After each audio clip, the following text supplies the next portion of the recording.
Our Old Testament devotional thought today comes from our reading in Genesis chapter 18 with the great encounter of Abraham with God, what theologians would call a theophany, where God physically manifested his presence to them. Now, usually this would have been Jesus, the angel of the Lord, the captain of the Lord's host, Melchizedek, okay? Comes under many different names in the Old Testament, but this was a physical manifestation of God. This would have been Jesus in his pre-incarnate state. Now, in Genesis 18, verses 1-5, the Lord appears and God initiates this encounter. And I kind of like that when God wants to say something to us, he doesn't mind initiating the encounter. Sometimes we think it's all on us, but there are times that God has something to say to us, and he initiates the encounter. Now, most of us would be very happy with God's encounter and the promise that he makes to us and the rhema that he speaks to us. And, we would just be so excited. And then we would go back to sleep or we would go home after service. But that wasn't Abraham. The principle I want you to see is this. When you press in to learn beyond the promises, he'll teach you more. Let me say that again. When you press in to learn past the promises, you begin to learn more about a lot of things.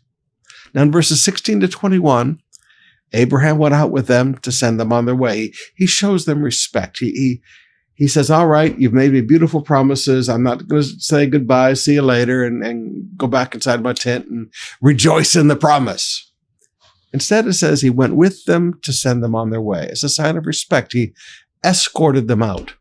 Many times when I visit you in your homes, one of the young people will walk me down the street to the next house. Why do you do that? It's a thing of respect. We've all been taught this since we were children. We walk somebody on to the next place.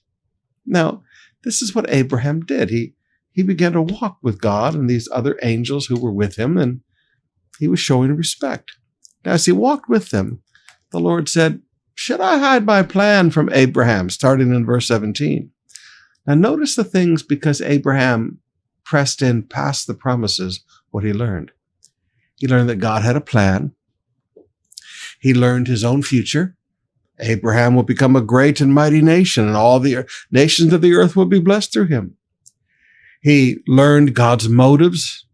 Verse 19, I've singled him out so that he will direct his sons and their families to keep the way of the Lord by doing what is right and just. Then I will do for Abraham all that I have promised. He learned God's motives and God's expectations. God said, I've done this so that he would be careful to raise his family well. Sometimes you need to realize that God has made great and precious promises to you so that you will direct your children well. And he learned God's character. Verse 18-21. He said, I have heard a great outcry from Sodom and Gomorrah because their sin is so great. I'm going down to see if their actions are as wicked as I have heard, and if not, I want to know. Now he learned something about God he has no comprehension of. He learned that God is not just the blesser. He learned that God is not just good. He's learned that God is also the judge, and that God holds people accountable for their actions. Now, this was a new revelation for Abram. The only thing he had ever known of God was goodness and blessing. He didn't know the fact that God was also a judge. And there are many Christians today because they park at the promises and they don't press in to know more about God. They get really shocked when God does an act of judgment because they don't realize God is also just. God is also holy. And God also holds this world accountable for its sins and for its actions. So now we have the third stage. The first stage was God's initiation and the promises are made. The second stage, Abraham walks with him. He learns about God's character. He learns about God's motives. He learns about God's expectations. He learns about God's plan.